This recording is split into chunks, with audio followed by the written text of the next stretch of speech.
কোরবানির ঈদ মানে হচ্ছে জমজমাট ঈদ। আর এই ঈদে খাওয়া দাওয়া রান্না বান্না আর হাতে থাকে প্রচুর কাজ।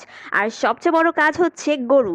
ইয়েস, আর আমি আমার বাপের বাড়ির গরুটা আজকে কিনে নিয়ে আসছি। সরি, আজকে আমি হাটে যাই নাই, হাটে গিয়েছিল আমার আম্মু। আর আম্মু দেখেন একটা সুন্দর গরু নিয়ে আসছে, আর গরুর কালারটা আমাদের কাছে সবার কাছে অনেক ভালো লেগেছে। আর এই গরুটার দাম ছিল প্রায় 1,26,000 টাকার মতো।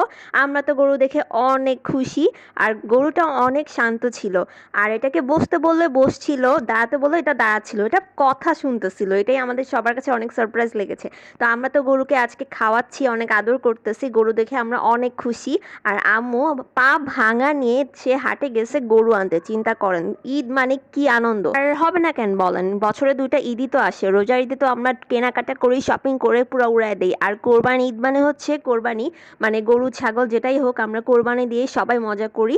আর গরিব দুঃখীদের মাঝে বিলায় দিই।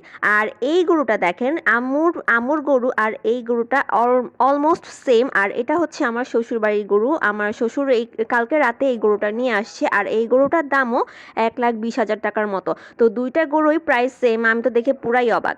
আর এখানে আপনাদের ভাইয়া ঈদের বাজার করে আসছিল, আরো অনেক কিছু বাজার করা বাকি ছিল। সবাইকে ঈদ মোবারক।